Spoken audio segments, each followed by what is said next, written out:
Taho nga kabuntagon mga kapaglaom.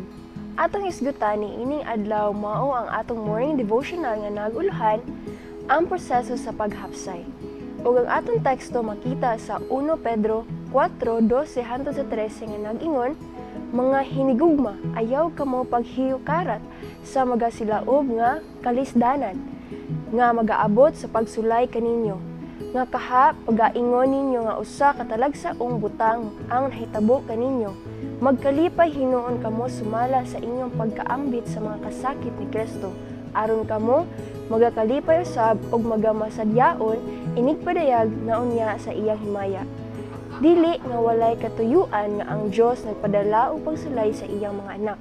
Siya wala gayud nagiya kanila sa laing paagi, kaysa ilang pilion nga magiyahan kung sila makakita sa katapusan gikan sa sinugdanan, ug makaila sa himaya sa katuyuan nga ilang ginatuman.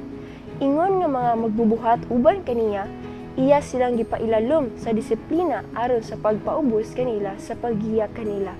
Pinaagi sa pagsulay og kasakit, sa pagtan-aw sa ilang kahuyang ug pagpaduol ngadto kaniya, ang mga Kristohanon mao ang mga mutya ni Kristo.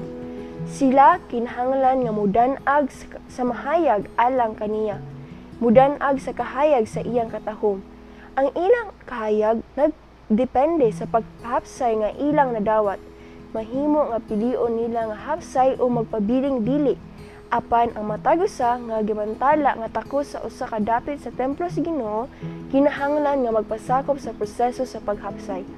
Kung wala ang pagpahapsay nga gihatag sa Ginoo, dili na sila makapabanaag og makahayag kaysa usa ka ordinaryong bato. Si Kristo nag-ingon sa tawo, "Ikaw, ako gipalit na taka. Ikaw karon usa lamang ka gansangon nga bato. Apan kung ikaw magabutang sa imong kaugalingon sa ako mga kamot, ako magapahapsay kanimo ug ang kasilaw diin ikaw mudan-ag magadala og kadungkanan sa akong ngalan. Walay tawo nga makakuha kaninyo gikan sa akong kamot. Himuon ko ikaw nga akong pinasahi nga bahandi. Sa adlaw sa akong koronasyon, mahimo kang usa ka mutya sa akong korona sa pagmaya." Ang Dios nang magbubuhat nagahin og gamay nga panahon sa walay pulos nga butang. Ang malahalon lamang nga mga mutya ang iyang gipahapsay sumala sa dagway sa usa ka palasyo nga nagputol sa tanang gansangon nga nilit. Kini nga proseso grabe ug malisod. Makapasakit kini sa garbo sa tawo. Si Kristo misulod sa kinahiladman sa kasinatian nga ang tawo sa diha nga iyang paghahupay sa kagalingon giisip nga hingpit ug nagkuha sa pagpataas sa kagalingon gikan sa kinaiya. Iyang giputol ang sobra nga bahin ug gibutang ang bato sa makina sa tigpahapsay. Giduot kini sa pag-ayo aron ang paggagansangon mawala. Dayon nga nagkupot sa mutya ngadto sa kahayag. Ang agalo nakakita niini nga usa ka aninag sa iyang kaugalingon ug iyang gimantala kini nga takos sa usa ka dapit sa iyang kahon. Bulahan ang kasinatian bisan usa ka grabe kini nga naghatag og bag-o nga bili sa tawo. Mag-ampo kita mga kapaglaom. Mahal namong Dios, nakasay kitasan sa mga langit, daligon ang imong ngalan sa walay katapusan. Una sa tanan, nangayo kami kapasayloan sa tanan namong kasaypanan, sa pulong sa hunahuna sa buhat.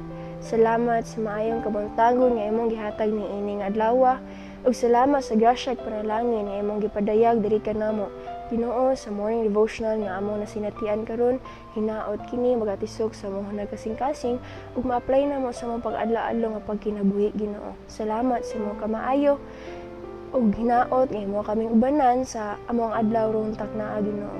Salamat sa pagtubag sa tanan namong pag-ampo ug sa pagpasaylo sa tanan namong kasaypanan. Kaniya akong pasalamatan tungod kay ikaw mo ang bugtong ug personal nga manluwas.